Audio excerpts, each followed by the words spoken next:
So for that reason as well, this need to increase the number of high school graduates, the college graduates in the United States, urban universities like Rutgers-Newark are getting attention. And then, of course, there is the growing attention in the country to immigration and cultural diversity. I wish I could say it's all positive. A lot of it's negative. There's Arizona and what goes on there. There's the controversy of the Islamic Center at Ground Zero. In fact, Tim Raphael, who's here, is hosting a conference at the Center on Immigration Monday, right? Monday in this building on the controversy around the Islamic Center, and he's bringing fabulous people, religious leaders, scholars, and others to talk about that issue. But the whole issue of immigration, cultural diversity is a major, major national concern now. And again, as I like to say, this campus, more than any, illustrates, I think the best of cultural diversity, the best of immigration, of what that means for our society. So for these reasons, and maybe others, as you may know, 2 years ago, the American Council on Education, which runs a leadership development program, a fellows program in which aspiring people in higher ed, faculty, staff, who are crazy enough to think they want to be deans and chancellors and presidents, spend a year interning with the president of another university, and then they have an intensive curriculum that they put them all through. And when I was in that program, 26 years ago, something like that, we had a curriculum that included a hypothetical case study of a college. They invented a college in financial trouble, and they had us break into groups and analyze it and come up with a strategy. Last year, for the first time ever, they decided to pick a real university, not a hypothetical college, have all the fellows come and visit that university, and then spend 4 months working on plans for that university, and it was Rutgers-Newark.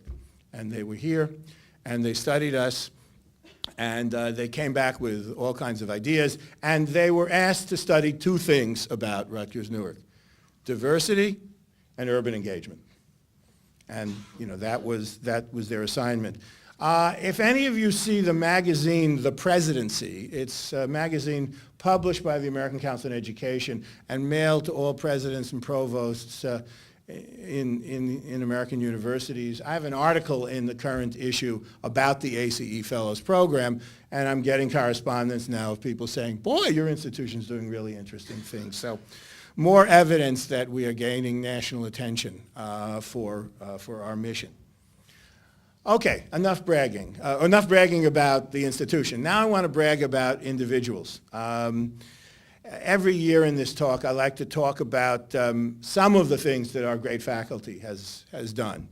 And I always worried that I'm going to make enemies because I can't list everything that everyone has done, and so if you're not included, don't be offended. I'm sorry. I tried as best I could to distill a few notable things. But first, let me talk about books written by our faculty.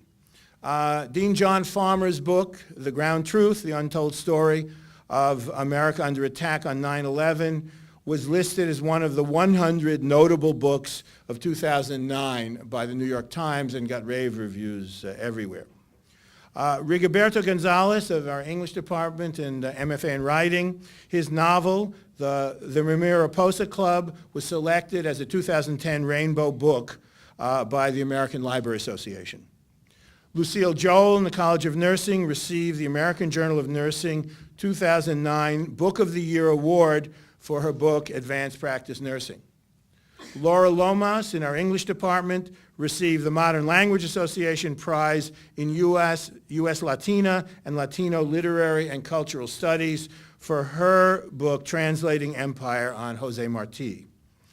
Jane Ann Phillips of our English department and director of our MFA in writing was a finalist for the 2009 National Book Award and National Book Critics Circle Award, both of those, in fiction for Lark and Termite, her newest novel. Beryl Satter of our history department won several awards for her book, Family Properties, Race, Real Estate, and Exploitation of Black Urban America. She won the 2009 National Jewish Book Award, the 2010 Liberty Legacy Award of the Organization of American Historians, and an award from the New Jersey Council on the Humanities for Outstanding Book. We've had two faculty members who've won Fulbright Awards this year, Vera Bergelson from the law school and Jill Josephson from political science. And then Best Paper Awards.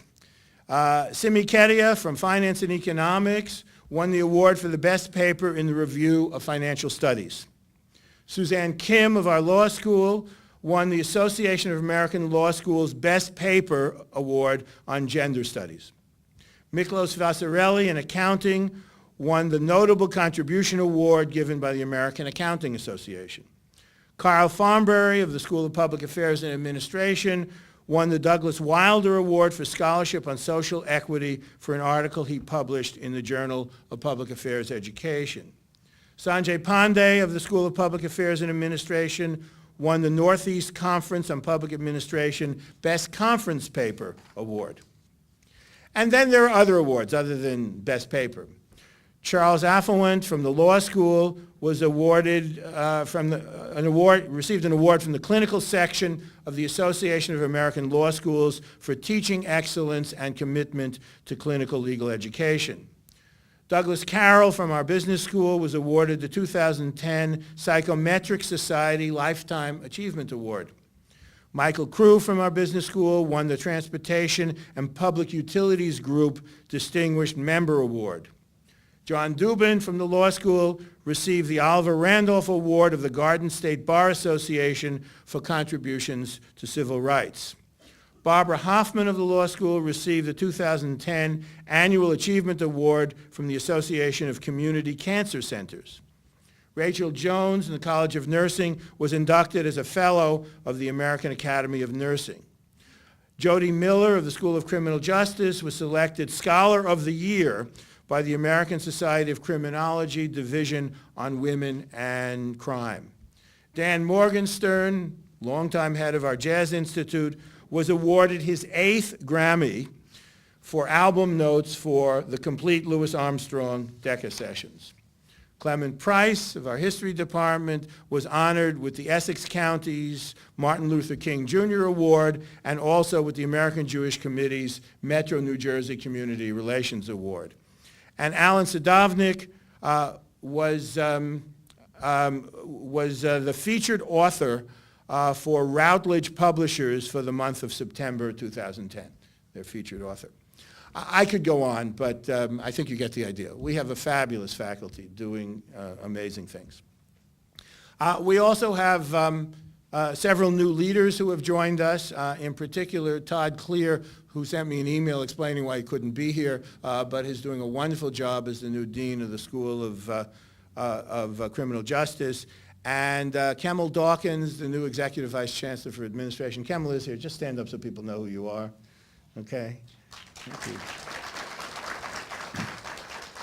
And of course, we have launched a search for a new dean of Rutgers Business School, Newark, New Brunswick, as Michael Cooper will be leaving that position at the end of the current year.